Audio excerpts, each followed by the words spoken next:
Well, the massive 7.4 magnitude earthquake has devastated Colombia, with more than 160 people confirmed dead.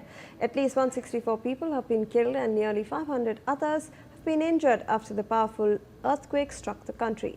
More than 2,700 people have also been reported missing, raising fears that the death toll could climb further. Hundreds of buildings have collapsed or suffered major damage across several cities.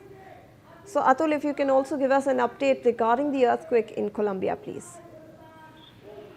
Well, certainly, this 7.4 magnitude earthquake that struck Colombia on Monday is said to be the strongest earthquake to hit the country this century. And this particular disaster has prompted, a national state of emergency, given the fact that several of the, in fact, 164 people have so far, confirmed to have lost their life, while at least 570 people, are injured as of now. At the same time, over 2,700 people, about 3,000 people, in fact, they continue missing, and their search for them continues even as several buildings, in fact, hundreds of buildings have collapsed in several of the cities in the Colombia, and the debris.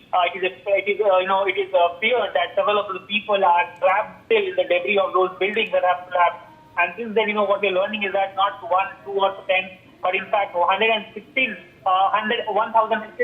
fact, 1,600 buildings have so far been damaged, and at least 61 of the buildings is said to have, suffered total collapse, absolute collapse. And that has also, in fact, resulted in the emergency and the rescue efforts as well have been hampered because of the sheer number of the buildings that have collapsed. Additionally, several roads have also, cracked, airports have been temporarily shut down in the country, and all of that has impacted, the broader travel and commute of the people as well. At the same time, several of the people continue to, wait for their loved ones and to, get some information about their loved ones, because this particular earthquake, has engulfed at least 3 to 4 cities of, of Colombia. And that is why it is being termed as one of the biggest disasters, one of the biggest earthquakes that the country has suffered in recent times, is what we're learning. All right. Thank you so much, Atul, for all that information that you have brought to us. With that, viewers, we're slipping into a very short commercial.